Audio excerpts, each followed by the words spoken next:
Yo guys, it's your boy here, back at it again with another video. Today we're going to be seeing how to draw a dog. So if I just get my trusty Paint desktop app up, smack that bitch into full screen, stretch that right out. There you go, we now have a very usable Paint tool, system accumulator quantum physics, whatchamacallit. So we really want to start off here with a nice good circle. Dogs do have noses, a bit like horses, they're slightly elongated. So if we just elongate this nose, you want to draw a triangle right there. Now, this dog, he could have an open mouth or a closed mouth. I do quite like going for the open mouth. So you should draw another triangle right there, so it connects up with this point here and this point here. Which did draw some teeth, because we don't want our dog being no little pussy bitch. Now, we're going to draw a few more teeth here. As you can see, the nose is slightly free floating. I call it free form, it's an old art style. Now if we do get the eraser here, and we use the smallest possible setting so we can most inefficiently rub out this line, that will give us all the tools we need to complete this drawing. So we're going to switch back to the pencil here. As you can see next to the paint, the text, the eraser, the dipper thing, whatchamacallit, color picker, and the magnifying glass, I like to call it the ant burner. Now I want to raise up this forehead, because dogs do have some beefy foreheads. They also have some wrinkles across the nose. Now the eyes are the tricky part. I got a quick tutorial from how to draw a human eye on YouTube. So if I just draw this here, you really want to make sure these little pink bits in the corner on the corner of the eye really curve inwards on the left eye specifically, because that gives them a good field of view. Now, if we just draw the eyes here, some people like to go for the round pupil. I personally like to go for the Eye of Sauron look, just to help really accentuate those puppy-like qualities we all love. Now, as we move on to the body here, we can just do a nice curvature line. Just go right over that, make sure it's firm, really indented into this virtual page. This tail, I often like to add some, small details that really make these drawings worthwhile, what makes someone really want to pay for a commission like this. Maybe you just want to, maybe there was some bone in the tail, cartilage. It could be bone. This is a drawing after all. Do whatever you want. But as you can see here, this tail has been bitten. That is why this cute little pupper looks slightly annoyed. Just fill in the eyes here, with some white spots, where the light is reflecting off them. Now, if we want to give them some big beefy legs, because we don't want them getting tired while they're running. So, as you can see, if we just give them a couple of legs, don't have to give them all the legs. I like to, just that little extra detail, there could be missing one. So, I like to maybe just do that.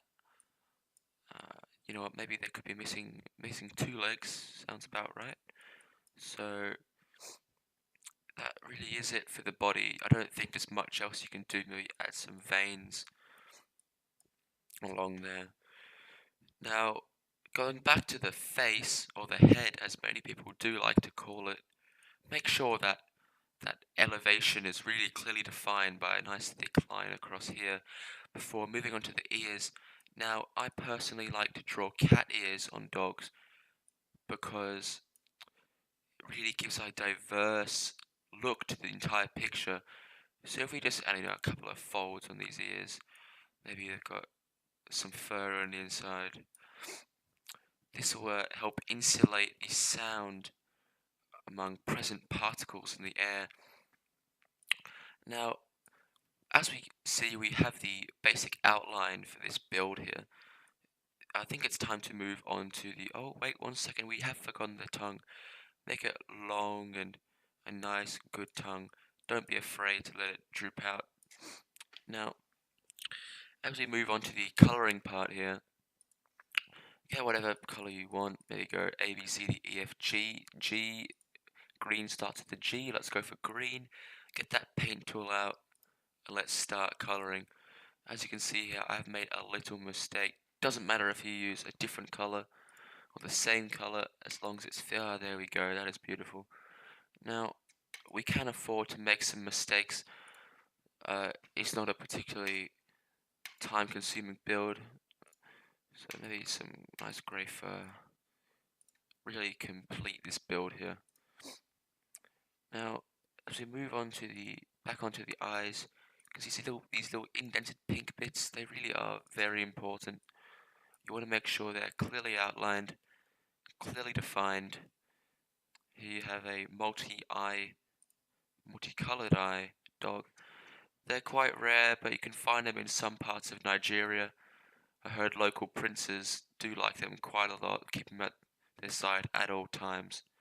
Now, as always, you want a good brown dog. I mean, personally, I don't think many Australians like brown dogs in this country, if you get what I'm saying, but we'll make do here. So, we want to move on to the nose, make sure it's a nice, good color. Pink for the tongue, obviously, because we ain't no pussy bitch. Now, moving on to the mouth, we can leave those teeth white, but as we're moving on to the body here, you want to make sure that you're accepting other cultures, so we're going to make it yellow. Now, this entire thing has become yellow, but this is really where my tactical training comes in, and I can instantly turn this into a masterpiece. I can simply do this. I can simply get this paint out. I can turn this blue. Oh, it looks like I've made a small mistake, but that is okay. We can simply just zoom out a tiny bit, teensy bit here. Doesn't matter if it's a bit in the corner here, you know. Hey, just zoom back in, just get the full effect. Now, if you just resize this pen, I don't actually know how to do that. And that is why the importance of coming prepared really is preparation in itself for marriage. So we can just color in the sand here.